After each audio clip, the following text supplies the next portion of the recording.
பொறுமையின் சிகரம். பார்க்குறதுக்கு சூடு சொரணை கெட்டவங்க மாதிரி தெரியுதுங்களா? ரிஷபராசியை பார்த்து நீங்கள் அப்படி தான் நினைக்கிறீங்க.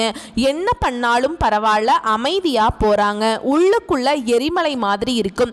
என்னைக்கு வெடிக்கிறோன்னு தெரியல, ஆனால் ஒருத்தனும் நிற்க மாட்டீங்க. இஷ்டத்துக்கு பேசுறது, இஷ்டப்படி என் வாழ்க்கையில் விளையாடுறது, பணிஞ்சு போனால் பயந்து போகிறேன்னு நினச்சிட்ருக்கீங்க. உங்களை விட மேலே எனக்கு பண்ண தெரியும். ரிஷபத்தை பொறுத்த வரைக்கும் மனசுடைய குமுறல் இப்படி தான் இருக்குது. ஆனால் வெளியில் மனசாட்சிக்கு கட்டுப்பட்டு, நியாய தர்மத்துக்கு கட்டுப்பட்டு வாழ்க்கையை ஒரு சீரா வாழணும். யார் கையும் பிடிச்சி வாழக்கூடாது. முடிஞ்ச அளவுக்கு நம்ம தேவையை நம்மளே பார்த்துக்கலாம். நம்மளை தேடி வரவங்களுடைய தேவைகளையும் முடிஞ்ச அளவுக்கு உதவி செய்து மேலே ஏற்றி விடலாம். இதுதான் ரிஷபம். உங்களை பொறுத்த வரைக்கும் ஜூன் மாதத்தை பொறுத்த வரைக்கும் குறிப்பாக உங்களை தொட்டவன் செத்தாம்பா அப்படின்னு சொல்லக்கூடிய அளவுக்கு உங்களுடைய எதிரிகளுக்கெல்லாம் சிம்ம சொப்பனமாக விளங்கக்கூடிய காலகட்டம். ஜூன் மாதத்தை பொறுத்த வரைக்கும் 5ஆம் தேதிக்கு பிறகு எல்லாம் உங்களுடைய எதிரிகளோட கொட்டம் எல்லாம் சுத்தமா அடக்கி விட்டுருவீங்க. உங்க கை ஓங்கி நிற்கும். வாடாடே பார்த்துக்கலாம் அப்படிங்கிற மாதிரி ஒரு மாதிரி சொல்லுவாங்கல்ல, ஏண்டா யானைக்கு ஒரு காலம் வரும்போது பூனைக்கு ஒரு காலம் வராதான்னு சொல்லுவாங்க இல்லையா? அதே மாதிரி தான் இத்தனை நாளா உங்களுடைய உயர்வுக்காக வேலை பார்த்து நீங்க இப்போ உயர்வை அடைய போறீங்க. இத்தனை நாளா உங்களை அடக்கி ஆளணும்னு நினைச்சவங்க எல்லாம் உங்களை அண்ணாந்து பார்க்கக்கூடிய காலம் வந்துருச்சு. அது என்ன, எப்படி, எதனால? சில கிரகங்களுடைய அமைப்பு உங்களுக்கு சாதகமா நிக்குதுங்க. ரிஷபராசிக்காரங்க இப்பவும் என்ன சந்தேகமா தான் பாக்குறீங்க. பட் நான் சொல்றேன், உங்களுடைய ஜாதக அமைப்புல எந்தெந்த கிரகங்கள் எங்கெங்க இருக்காங்க, இந்த மாதிரி எந்தெந்த கிரகங்கள் மாற்றம் ஆகுறாங்க, எந்த கிரகங்கள் கூட கூட்டணியில இருக்காங்க, இதனால உங்களுக்கு எப்படிப்பட்ட நல்ல பலன்கள் வரப்போகுதுங்கிறத நம்ம தெளிவா பார்க்கலாங்க. அது மட்டும் இல்லைங்க, நீங்க என்ன செய்யணும், என்ன செய்யக்கூடாது, இதற்கான உங்க வழிபாடு என்ன, பரிகாரம் என்னங்கிறத நம்ம தெளிவா பார்க்கலாம். பொது பலன்கள் அப்புறம் நட்சத்திர பலன்கள் தெளிவாக பார்க்கலாங்க. அதுக்கு முன்னாடி ரிஷப ராசியை பொறுத்த வரைக்கும் எப்பவும் எங்கே போனாலும் எதை நீங்கள் செஞ்சாலும் சிவபெருமானை மட்டும் மறந்துடாதீங்க. ஓம் நம சிவாய இதை சொல்லிட்டு எதுனாலும் தொடங்குங்க, நல்லது நடக்கும். எப்பேற்பட்ட போராட்ட களமாகவே இருந்தாலும் சிவபெருமானுடைய வழிபாடு உங்களை மேலே கொண்டு வந்து சேர்த்துரும். உங்களுக்கு வெற்றி கொடியை கையில் கொடுத்துரும். அது என்னன்னு பார்க்கலாமா? ஸோ இந்த வீடியோ பதிவு பார்க்குறப்போ ஓம் நமச்சிவாய சொல்லிட்டு அவருடைய மந்திர சொல்ல சொன்னாலும் சரி, இல்ல ஓம் சிவபெருமானே போற்றி போற்றி இவருடைய நாமத்தை சொன்னாலும் சரி 3 முறை சொல்லுங்க. ஒரு மாற்றத்தை இப்பவே உணர முடியும். சிவபெருமானுடைய அனுகிரகம் நேர்மறை ஆற்றலா உங்களுக்குள்ள பிறக்கும். ரிஷப ராசியை பொறுத்த வரைக்கும் இப்பவே உங்களுக்கு நல்ல காலம் ஸ்டார்ட் ஆயிடுச்சு. சரிங்களா? கவலையே வேணாம். இதுவே ஒரு சிலருக்கு சொல்லுவாங்க இல்லையா, அப்பா புது பிறப்பு எடுத்த மாதிரி இருக்குப்பா அப்படின்னு சொல்லுவாங்க இல்லையா, அந்த மாதிரி இப்போ இருந்தே உங்களுக்கு நல்ல காலம் ஸ்டார்ட் ஆயிடுச்சு. உங்களுடைய எதிர்பார்ப்புகள் எல்லாமே ஒவ்வொன்றா நடக்க ஆரம்பிச்சிடும். இது எல்லாத்துக்கும் காரணகர்த்தான்னு பார்த்தோம்னா ரிஷப ராசியை பொறுத்த வரைக்கும் சிவபெருமானுடைய அனுகிரகம் தாங்க. நீங்க ஒவ்வொரு நிமிஷமும் சிவபெருமான நினைக்கணும். எங்கும் சிவாய, எதிலும் சிவாய, யாதும் சிவாய, யாவும் சிவாய, உடலும் சிவாய, உயிரும் சிவாய, வேதம் சிவாய, கீதம் சிவாய, காற்றும் சிவாய, ஊற்றும் சிவாய, நீரும் சிவாய, நெருப்பும் சிவாய, மண்ணும் சிவாய, விண்ணும் சிவாய, ஒளியும் சிவாய, ஒளியும் சிவாய, பிரணமும் சிவாய, பிரம்மம் சிவாய, நாளும் சிவாய, கோளும் சிவாய, சர்வம் சிவாய, சகலம் சிவாய. ஓம் நமச்சிவாய மொத்தத்துக்கும் உங்களுக்கு சிவபெருமான் கிட்ட அர்ப்பணிச்சிருங்க. ஒவ்வொரு நாளுக்கும் சிவபெருமான் பொறுப்பேற்றிருப்பார். இது ரிஷபராசிக்கு மட்டும் இல்லைங்க. யார் ஒருத்தவங்க சிவபெருமானை தொடர்ந்து வழிபாடு செய்கிறீங்களோ நீங்கள் அவருடைய சொத்தா மாறிடுவீங்க. உங்களை பாதுகாக்கக்கூடிய பொறுப்பு அவருடையது. உங்களுக்கு வரக்கூடிய கஷ்டங்களுக்கும் நஷ்டங்களுக்கும் அவர் பொறுப்பேற்றுப்பார். நல்லதும் நீயே, கெட்டதும் நீயே, எம்பெருமான் நீயே பார்த்துக்கோ அப்படின்னு அடுத்த வேலையை பார்த்துட்டு போயிட்டே இருக்கலாம். வரக்கூடிய கஷ்டங்களுக்கும் நஷ்டங்களுக்கும் அவர் பொறுப்பேற்கிறப்ப எதுக்கு நம்ம கவலைப்படணும்னு அவசியம் இல்லைங்க. ஓம் நமச்சிவாய பேசுறப்பவே ரொம்ப மனசு சிலிர்த்து போகுதுங்க. சிவனுடைய அனுகிரகத்தை அவ்வளவு உணர்ந்திருக்கும். ரிஷபராசி இதை உணர்ந்துதான் ஆகணும். உணருதான் உங்களுக்கான வெளிச்சமான பாதைக்கு வழி பிறக்கும். நல்லதே நடக்கும், நல்லது மட்டுமே நடக்கும். ரொம்ப பேசிட்டோன்னு நினைக்கிறேன். தொடக்கமே இவ்வளோ பெருசா வருதுன்னு தப்பா நினைக்காதீங்க. கடவுளை உணர்ந்தவங்களுக்கு இது பிடிக்கும். இல்லை எனக்கு இந்த மாதத்துடைய பலன்கள் மட்டும் போதும்னாக்க நீங்கள் ஸ்கிப் பண்ணிட்டு பார்த்துக்கலாங்க. அப்படி பார்க்குறப்போ இந்த ஜூன் மாதத்தில் உங்களுடைய ஜாதகத்தில் எந்தெந்த கிரகங்கள் எங்கெங்க உட்கார்றாங்க. ரிஷப ராசி கார்த்திகை நட்சத்திரம் 2ஆம் பாதம் 3ஆம் பாதம் 4ஆம் பாதம், ரோஹிணி நட்சத்திரம் மிருகசீரிஷ நட்சத்திரம் 1ஆம் பாதம் 2ஆம் பாதம். இந்த நட்சத்திரங்களுடைய ஆட்சி தான் பொதுவாக ரிஷபம்னு சொல்லுவோங்க. சுக்கிர பகவான் இடமாற்றம் ஆகிறதுங்கிறது உங்களுக்கு அதீத நன்மைகளை அள்ளி கொடுக்கக்கூடிய அமைப்பு. சுக்கிர பகவானை பொறுத்த வரைக்கும் நமக்கு உயர்வான வாழ்க்கை நிலைக்கு இவர் தான் காரணகர்த்தா.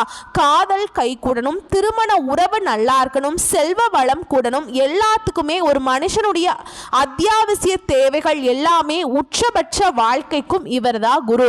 ஸோ இவர் 2 முறை மாற்றம் ஆகிறது, 2 முறை இடம்பெயர்ச்சி ஆகிறதுங்கிறது உங்களுக்கு நன்மைகள். ஓகேங்களா? ஸோ ரிஷபராசியை பொறுத்த வரைக்கும் இந்த ஜூன் மாதம் அப்படிங்கிறது உங்கள் காரியங்களில் வெற்றியை பெறக்கூடிய காலகட்டமாக பிறந்திருக்கு. ஒரு விஷயத்தில் மட்டும் ரிஷபராசி நிதானமாக இருக்கணுங்க. உணர்ச்சி வசப்படாமல் எதையுமே நிதானமாக செய்வது நல்லது. இவங்க பாசத்துக்கு அடிமை, படப்படன்னு உணர்ச்சி வசப்பட்டுருவாங்க. அப்படியே எப்பேற்பட்ட ஒரு கோபதாபத்தில் இருந்தாலும் பாசங்கிற ஒரு பேச்சுக்கு இவங்க அடிமை. ஸோ அதனால் நிறைய இழந்திருக்கீங்க. ஸோ அப்படி உணர்ச்சி வசத்துக்கு இடம் கொடுக்காம நிறுத்தி நிதானமாக அணுகுனீங்க அப்படின்னாக்கா வெற்றி தொடரும். வெற்றி கிடைக்காதுன்னு சொல்லலை, நான் ஆரம்பத்திலேயே சொல்கிற வெற்றி உங்களுக்கானது. இன்னும் சொல்ல போனால் ரிஷபராசினா நிறைய பேர் வெற்றின்னு கூட பேர் வச்சிருப்பீங்க. அதாவது வெற்றிவேல், இந்த மாதிரி வெற்றி மாறன், இந்த மாதிரி ஏதாவது பேர் வச்சிருப்பீங்க. வெற்றி அப்படிங்கிற அர்த்தத்துக்கான பெயர் உங்களுக்கு இருக்கும். சரிங்களா? அதே மாதிரி எந்த விஷயத்தை எச்சரிக்கையா இருப்பது நல்லது. அதிக முயற்சி செய்ய வேணாம். நீங்க சும்மா சிம்பிளா என்ன பண்ணணுமோ அந்த மாதிரி திட்டம் போட்டு பண்ணா போதும். அதீத பலன்கள் உங்களுக்கு சேரும். ரொம்ப கடுமையா போட்டுட்டு அப்படியே உழைக்கணுங்கிறதுலாம் கிடையாதுங்க. அதே மாதிரி உங்களுக்கு இந்த ஜூன் மாதம் முழுக்க முழுக்க நிறைய பயணங்கள் மேற்கொள்வதற்கான வாய்ப்பு இருக்கு. அந்த பயணங்கள் எல்லாமே அனுகூலமான பலனை கொடுக்கும். குறிப்பா இந்த பயணங்கள் மூலம் உங்க மனசுக்கு ஒரு மாற்றம் ஏற்படும். அடுத்ததா குருவனுடைய பார்வையினால உங்களுக்கு அனைத்து தடைகளும் அகலப்போகுது. எப்படி இருக்கு பாருங்க, குருவே உங்க பக்கம். இனி யார் இருந்தா என்ன, இல்லாட்டி என்ன, குரு பார்க்க கோடி நன்மை இல்லையா? அப்படி இருக்கிறப்ப உங்களுக்கு என்ன நன்மைகள் குறைவா வந்துட போகுது? சொந்தமா தொழில் செய்யக்கூடிய ரிஷபராசிக்கு தொழிலையும் சரி வியாபாரத்திலையும் சரி அது தொடர்பான அலைச்சல்கள் எல்லாமே சரியாக போகுது. அதுவே வேலை பார்க்கக்கூடிய பணியாட்களா இருக்கீங்க, மாத சம்பளம் வாங்குறீங்க, இல்ல தினக்கூலி வாங்குறீங்க, உங்களுக்கு எல்லாம் இந்த செயல்பாடுகளுக்கு தகுந்த அங்கீகாரம் கிடைக்கும், அனுகூலமான பலன் கிடைக்கும். முக்கியமா வருமானம் இருக்குங்க. ஆனா உங்களுடைய கோபத்தை தூண்டும்படியா ஒரு சிலருடைய செயல்பாடுகள் இருக்கும். நீங்க கோபப்படணும், இதனால அந்த காரியம் கெட்டு போகணும், இதுதான் குறிக்கோளா பார்த்துட்டு சில பேருடைய செயல்பாடுகள் உங்களை எரிச்சல் மூட்டிக்கிட்டு இருக்கும். அந்த சமயத்துல தான் நீங்க கவனமா இருக்கணும். புரியுதுங்களா? எப்படி பார்த்தாலும் ரிஷபராசி ஆண்களா இருங்க, பெண்களா இருங்க, என்ன தொழில் வேணாலும் செய்யுங்க, இல்ல கூலி வேலை கூட பாருங்க, மருத்துவ துறையில இருங்க, அரசியல்வாதிகளா இருங்க, அரசாங்க துறையில இருங்க, எல்லாருக்குமே லாபம் அப்படிங்கிறது அதிகரிக்கும். நீங்க எதிர்பார்த்த பண உதவி கிடைக்கும். அடுத்து உத்தியோக பணியில இருக்கவங்களுக்கு கூடுதல் பணிச்சுமை இருக்கும். இதை காரணம் காட்டி ரொம்ப அதிக நேரம் நீங்க வேலை பார்க்கக்கூடிய ஒரு சூழல் கூட ஏற்படலாம். பட் அது எல்லாத்தையும் சமாளிச்சிருவீங்க. அதை உங்களுக்கு அனுகூலமா பயன்படுத்திக்கணும். அதை பேஸ் பண்ணி நீங்க பதவி உயர்வுக்கும் சம்பள உயர்வுக்கும் ரெடி ஆகணும்னு பார்த்து சூதானமாக இருக்கணுங்க. யார்கிட்டையும் வார்த்தையை விட்டுடக்கூடாது. முக்கியமாக கோபத்தை கட்டுப்படுத்திக்கணும். என்ன பண்ணாலும் இவன் ஒரு மாதிரி அமைதியாக தான்ப்பா இருக்கான், இவங்களுக்கு ஒரு பெரிய போஸ்டிங்கை போட்டு விடுவோம், எப்படி பார்த்தாலும் நம்ம சொல்கிறது தானே கேட்பாங்க அப்படிங்கிற மாதிரி மேல் அதிகாரிங்க உணரணும். அப்படி ஒரு செயல்பாடு உங்ககிட்ட இருக்கணும். நடிக்க தெரியாது எல்லாம் சொல்லக்கூடாதுங்க. உங்களை விட ஒரு மகா நடிகனை வெளியே பார்க்க முடியாது. ஆனால் என்ன உண்மைக்கு புறம்பாக எதுவும் பார்க்க மாட்டீங்க. பார்த்தும் பார்க்காத மாதிரி அமைதியாக இருந்துருவீங்க. சரிங்களா? ஸோ அதை கொஞ்சம் இம்ப்ளிமெண்ட் பண்ணிக்கோங்க. அதை மாதிரி நெருப்பு ஆயுதங்கள் இந்த மாதிரியான விஷயங்களை பயன்படுத்துகிறவங்க கவனமாக இருக்கணும். ஓகேங்களா? அடுத்ததாக குடும்பத்தை பொறுத்த வரைக்கும் மனசுக்கு நிறைவு ஏற்படும். எல்லா வகைகள்லையும் உங்களுக்கு நன்மைகள் உண்டு. குடும்பத்தில் சுப நிகழ்ச்சிகள் நடக்கும். குடும்பத்தோடு விருந்து கேளிக்கை நிகழ்ச்சிகளை கலந்துக்கிட்டு சந்தோஷமாக இருக்க போகிறீங்க. சொல்லப்போனாக்கா ஆன்மீக பயணங்களை மேற்கொள்வீங்க.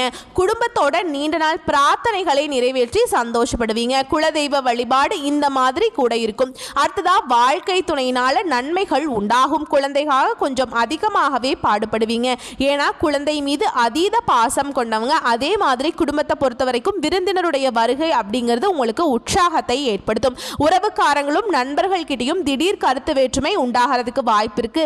இதனால நிதானம் தேவை. சொந்தக்காரங்க வராங்கன்னா கலகம் வருதுன்னு வச்சுக்கோங்களேன். எல்லாருடைய சொந்தக்காரங்களும் அப்படிதான். ஏன்னா நம்மளே ஒருத்தவங்களுக்கு சொந்தக்காரங்களா இருந்தோம்னாக்கா அவங்களே கை நீட்டி இதுதான் சொல்லுவாங்க. ஸோ நம்ம எல்லாருக்கும் ஒத்து போக மாட்டோம், எல்லாரும் நமக்கு ஒத்து வர மாட்டாங்க பாருங்களேன். அடுத்து குழந்தைகளை வெளிநாடு சென்று படிக்க வைக்கக்கூடிய உங்களுடைய முயற்சிகள் வெற்றியை கொடுக்கும். பெண்களை பொறுத்த வரைக்கும் ரொம்ப கவனமாக இருங்க. உணர்ச்சி வசப்படுறது நீங்கள் தான். சட்டுன்னு அப்படியே இப்படி சுண்டி விட்டா போதும் ரத்தம் வந்துருண்டா அப்படிங்கிற மாதிரி சுண்டி விட்டா போதும் நீங்கள் படன்னு அப்படியே கொதிச்சு அடங்கிடுவீங்க. எதையுமே சிந்தித்து செயல்படுவது ரொம்ப நல்லது. கடினமாக நான் முயற்சி பண்ணுறேன் அப்படின்னு எல்லாம் பண்ண வேண்டாம். சாதாரணமாக பண்ணுங்க. அதுலயே காரியங்கள் எல்லாமே வெற்றி பெறும். அடுத்து அரசியல்வாதிகளை பொறுத்த வரைக்கும் உங்களுடைய கட்சி சார்ந்த தொண்டர்களுக்கும் உங்களை நெருங்கியவர்களுக்கும் மிகப்பெரிய உதவிகளை செய்து பாராட்டுகளை பெறுவீங்க. மேலிடத்துல உங்களுக்கான சந்தோஷமான செய்திகள் சேரும். பதவிகள் கூட நீங்க ரெக்கமெண்ட் பண்ணப்படுவீங்க. பதவிகள் தேடி வரும். கலைத்துறையில் இருக்கவங்களுக்கு எல்லாம் படிப்படியான வளர்ச்சியை அடைய போறீங்க. வருமானம் நல்லா இருக்கும். ரசிகர்கள் மத்தியில் உங்களுடைய மதிப்பு மரியாதை உயரும். சக கலைஞர்களாகவே உங்களுக்கு நன்மைகள் உண்டு. புதுசா வண்டி வாகனம் வாங்கக்கூடிய வாய்ப்புகள் கிடைக்கும். இது கலைஞர்களுக்கு மட்டுமில்ல, ரிஷபராசியை சேர்ந்த அனைவருக்குமே தான். சொத்து சேர்க்கைக்கு வாய்ப்பு இருக்கு. பொன் பொருள் சேரும். குறிப்பா பெண்கள் கண்டிப்பா நகை வாங்குவதற்கான யோகம் இருக்கு. அடுத்தது மாணவர்களை பொறுத்த வரைக்கும் கல்வியில முன்னேற்றம் உண்டு. அதிகமா முயற்சி செய்து பாடங்களை படிக்க வேண்டியிருக்கும். வண்டி வாகனத்துல பயணம் பண்ணும்போது மட்டும் கொஞ்சம் கவனமா இருங்க. ரிஷபராசி, நான் என்ன சொல்றேன் தெரியுமா? என்ன செஞ்சாலும் சரி கவனமா செயல்படுங்க. திட்டம் தீட்டி செயல்படுங்க. வேற ஒண்ணுமே உங்களுக்கு நான் பெருசா எதையுமே சொல்லலைங்க. எல்லாமே சாதகம். பயப்படவே வேணாம். எதிரிகள் எல்லாம் உங்க கொட்டத்தை நீங்க அடக்கிடுவீங்க. டே ஓடுறா அப்படிங்கிற மாதிரி விட்டுருவீங்க. உங்க செயல்பாடு அப்படி வீரியம் எடுக்கும். ஓகேவா? வேகம் இருக்கட்டும், விவேகம் இருக்கட்டும். விவேகத்தை தாண்டி வேகம் வேலை செய்யக்கூடாது, பார்த்துக்கோங்க. சரிங்களா? கடகடன்னு பலன்களை நான் சொல்லட்டுமா? தொழிலில் மேன்மை இருக்கும். புகழ் கிடைக்கும். நல்ல மதிப்பு கிடைக்கும். பதவி உயர்வு கிடைக்கும். சம்பள உயர்வு கிடைக்கும். முக்கியமான முடிவுகளை எடுக்கிறதுக்கான நல்ல ஒரு தெளிவு கிடைக்கும். பிரகாசமான வாய்ப்புகள் உங்களை தேடிட்டு வரும். தங்க நகை ஆபரணங்களை வாங்கி மகிழ்ச்சி அடைவீங்க. ஸோ இப்போ வரைக்கும் பார்த்த பொது பலன்கள் உங்களுக்கு மனசுக்கு நிறைவை கொடுத்திருக்கும். அடுத்து நட்சத்திர பலன்களை பார்க்கலாம். கார்த்திகை நட்சத்திரம் 2ஆம் பாதம், 3ஆம் பாதம், 4ஆம் பாதம். நினைச்சதை சாதிக்கக்கூடியவங்க நீங்க. யோகமான மாதமா இந்த ஜூன் மாதம் உங்களுக்கு அமைஞ்சிருக்கு. சூரியனால எதிர்பார்த்த இடத்திற்கு இடமாற்றம், பதவி உயர்வு கிடைக்கும். சிலர் பார்த்தீங்கன்னாக்கா தொழிலை விரிவுபடுத்துவதற்கான முயற்சிகள் எல்லாமே வெற்றியை கொடுக்கும். செவ்வாய் பகவான் உங்களுக்கு சாதகமா சஞ்சாரம் பண்றாரு. முயற்சிகள் வெற்றியாக மாறும். தன்னம்பிக்கை அதிகரிக்கும். புதிய சொத்து சேர்க்கைக்கு வாய்ப்பு இருக்கு. குரு பகவான் உங்களுக்கு குடும்பத்துல நிம்மதியான சூழ்நிலை ஏற்படுத்துறார். சனி பகவானை பொறுத்த வரைக்கும் உங்களுடைய வேலைப்பாடுகளில் கவனமாக இருக்க சொல்லி அறிவுறுத்துறாருங்க. குறிப்பாக வருமானம் அதிகரிக்கக்கூடிய நேரமாக இருக்கு. வெளிநாட்டு தொடர்பு அனுகூலமான பலனை கொடுக்கும். அரசியல்வாதிகளுக்கு செல்வாக்கு உயரும். புதிய நண்பர்களால் உங்களுடைய நிலையில் மாற்றம், முன்னேற்றம் ஏற்படும். வீடு வாங்குவீங்க, நிலம் வாங்குவீங்க, நகை வாங்குவீங்க. முதலீடு செய்கிறது இல்லாமல் உங்களுக்கு பணம் லாபத்தை கொடுக்கும். பிள்ளைகளோட நலனில் அக்கறை கூடும். வாழ்க்கை துணையுடைய ஆலோசனை ஏற்று நீங்கள் செயல்பட்டீங்க அப்படின்னாக்கா வாழ்க்கை வளமாக மாறும்.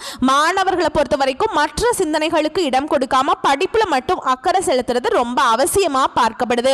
உங்களை பொறுத்த வரைக்கும் அதிர்ஷ்டம் தரக்கூடிய நாட்கள் அப்படின்னு பார்த்தோம்னா ஜூன் மாதத்துல 10, 15 இந்த 2 நாட்களை சுப நிகழ்ச்சிகளோட தொடக்கத்துக்கு பயன்படுத்துங்க. அடுத்ததா ரோஹிணி நட்சத்திரம். உங்களை பொறுத்த வரைக்கும் ஜூன் மாதம் நன்மைகளை மட்டுமே தரக்கூடிய மாதமா பிறந்திருக்கு. மாதம் முழுவதுமே உங்களுடைய ராசிநாதன் சாதகமா இருக்கிறதுனால வருமானம் அதிகரிக்கும். குடும்பத்தில் நிம்மதியான சூழ்நிலை இருக்கும். புதிய பொருள் சேர்க்கைக்கு வாய்ப்பு இருக்கு. பிறகு கொடுக்கக்கூடிய பொருளெல்லாம் வாங்கி கொடுப்பீங்க. உதவக்கூடிய அளவுக்கு நீங்கள் ஒரு நல்ல நிலையில் இருக்க போகிறீங்க. குடும்பத்தோட கோயில் வழிபாட்டை மேற்கொள்வீங்க. பெரியவருடைய ஆசீர்வாதம் உங்களுக்கு கிடைக்கும். முயற்சி ஸ்தானத்தில் சஞ்சரிக்கக்கூடிய செவ்வாயினால் நீங்கள் மேற்கொள்ளக்கூடிய முயற்சிகள் எல்லாமே வெற்றியாக மாறும். நினைச்சதை நடத்தி முடிப்பீங்க. தைரியம் அதிகரிக்கும். தன்னம்பிக்கை அதிகரிக்கும். ஒரு சிலருக்கு புது சொத்து தேரும். விவசாயிகளை பொறுத்த வரைக்கும் அனுகூலமான பலனுண்டு. ராகு எல்லாம் உங்களுக்கு அதிர்ஷ்ட வாய்ப்பை தேடி கொடுக்குறாருங்க. எதிர்பாராத வருமானத்தை ஏற்படுத்துகிறார். அந்நியர்களாலே உங்களுக்கு லாபம் அதிகரிக்கும். தடைபட்ட தடைப்பட்ட தொழிலில் மாற்றம் ஏற்படும். முயற்சிக்கு ஏற்ப லாபம் அடைய போறீங்க. சனி பகவானால் அவருமே உங்களுக்கு சாதகமாக இருக்கிறார். புதிய தொழில் தொடங்குவீங்க. முயற்சிகள் வெற்றியாக மாறும். வேலை தேடுறவங்களுக்கு எதிர்பார்த்த தகவல்கள் வரும். உத்தியோகத்தில் இருக்கவங்க எதிர்பார்த்த இடத்திற்கு இடமாற்றம் கிடைக்கும். பதவி உயர்வு கிடைக்கும். நண்பர்களை அனுசரித்து செல்வதனால தொடர்ந்து நன்மைகள் தொடரும். வாழ்க்கை துணையுடைய உடல் நலம் மட்டும் கொஞ்சம் அக்கறை காட்டுங்க. மாணவர்களை பொறுத்த வரைக்கும் கூடுதலாக கவனம் செலுத்தி பாடங்களை படிங்க. அதுதான் உங்களுக்கு நல்லது. உங்களை பொறுத்த வரைக்கும் அதிர்ஷ்டம் தரக்கூடிய நாட்கள்னு பார்த்தோம்னா ஜூன் மாதத்தில் 6, 11, 15ஆம் தேதி இந்த நாட்களில் சுப நிகழ்ச்சிகளோட தொடக்கத்துக்கு பயன்படுத்துங்க. அதீத நன்மைகளை உண்டாக்கும். அடுத்ததான் மிருகசீரிஷ நட்சத்திரம் 1ஆம் பாதம் 2ஆம் பாதம். நினைச்சதை சாதிக்கும் உங்களுக்கு இந்த மாதம் அப்படிங்கிறது உங்களுக்கு முன்னேற்றத்தை தரக்கூடிய மாதமாக பிறந்திருக்கு. செவ்வாய் பகவான் முயற்சிகளை வெற்றியாக மாற்றார். தடைப்பட்ட வேலையை கடகடன் நடக்கும். வரவேண்டிய பணம் கைக்கு வரும். உங்களுடைய உடன்பிறப்புகள் வழியில் உங்களுக்கு இருந்த பிரச்சனைகள் சரியாகும். பணி புரியக்கூடிய இடத்துல உங்களுக்கு செல்வாக்கு அதிகரிக்கும். தைரியம் அதிகரிக்கும். தன்னம்பிக்கை அதிகரிக்கும். வழக்கு விவகாரம் உங்களுக்கு சாதகமாக இருக்கும். லாபஸ்தானத்தில் வரக்கூடிய ராகுனால வருமானம் உயரும். கலைத்துறையில் இருக்கவங்களுக்கு மதிப்பு கொடுப்பாங்க. வெளிநாட்டு முயற்சிகள் சாதகமாக மாறும். அரசியல்வாதிகளுக்கு செல்வாக்கு உயரும். ஒரு சிலர் பதவி உயர்வுக்கு புதிய பொறுப்புகள் கிடைக்கும். காவல், இராணுவம் இந்த மாதிரி துறைகளில் இருக்கவங்களுக்கு நீங்கள் எதிர்பார்த்த சலுகைகள் கிடைக்கும். ரியல் எஸ்டேட், பில்டர்ஸ் இவங்களுக்கெல்லாம் வருமானம் கூடும். வாழ்க்கை துணையுடைய ஆதரவு அதிகரிக்கும். குடும்பத்தில் இருந்த பிரச்சனைகள் விலகும். உங்களுக்கெல்லாம் பல வகைகளில் வருமானம் உண்டு. சிறு வியாபாரிகளுக்கு கூட உங்க தொழிலில் நல்ல முன்னேற்றம் ஏற்படும். அதீத லாபத்தை பார்க்க முடியும். பொன் பொருள் சேரும். மாணவர்களை பொறுத்த வரைக்கும் படிப்புல கூடுதல் கவனம் செலுத்துவது நல்லது. உங்களை பொறுத்த வரைக்கும் அதிர்ஷ்டம் தரக்கூடிய நாட்கள் ஜூன் மாதத்தில் 6ஆம் தேதி, 9ஆம் தேதி, 15ஆம் தேதி. இந்த நாட்களில் சுப நிகழ்ச்சிகளோட தொடக்கத்திற்கு பயன்படுத்துங்க. அதீத நன்மைகள் உண்டு. உங்களை பொறுத்த வரைக்கும் பரிகாரம் அப்படிங்கிறது வெள்ளிக்கிழமைகள் தோறும் மகாலட்சுமி தாயாருக்கு தீபமேற்றி வழிபாடு செய்ய பொருளாதார சிக்கல்கள் தீரும். பண வரத்து கூடும். மனசுக்கு மகிழ்ச்சி உண்டாகும். உங்களை பொறுத்த வரைக்கும் அதிர்ஷ்டமான கிழமைகள் திங்கள், புதன், வியாழன். அதுவே அதிர்ஷ்டம் தரக்கூடிய தினங்கள் அப்படின்னு பார்த்தோம்னா ஜூன் மாதம் 23, 24 இது பொதுவான ரிஷபராசிக்கான ஜூன் மாதத்துக்கான சாதகமான நாட்கள். அதுவே சந்திராசிரமம் தினங்கள்ல எங்கும் கவனம், எதிலும் கவனம். மற்றபடி ரிஷபத்திற்கு ஏறுமுகமான மாதமாக ஜூன் மாதம் அமைஞ்சிருக்கு. உங்களுடைய பலன்களை சொல்லும் பொழுதே எனக்கு மனசுக்கு சந்தோஷம் பிறந்திருக்குங்க. ஏன்னா அந்த அளவுக்கு உங்களுக்கு சாதகமான விஷயங்கள் நடக்க போகுது. இந்த வீடியோ பதிவு உங்களுக்கு பிடிச்சிருந்தா வீடியோவை லைக் பண்ணுங்க. நம்ம சேனலை சப்ஸ்கிரைப் பண்ணுங்க. மேலும் பிடிச்சிருந்தா ஃப்ரெண்ட்ஸ் அண்ட் ஃபேமிலிக்கு ஷேர் பண்ணுங்க. நம்ம சொல்லக்கூடிய அனைத்து தகவல்களும் பொது பலன்கள். உங்களுடைய தனிப்பட்ட ஜனன ஜாதகத்தை பொறுத்து சிறிதளவு மாறுபடும். மேக்ஸிமம் நம்ம சொல்லக்கூடிய விஷயங்கள் தான் பலித்தமாகும். நன்றி, வணக்கம்.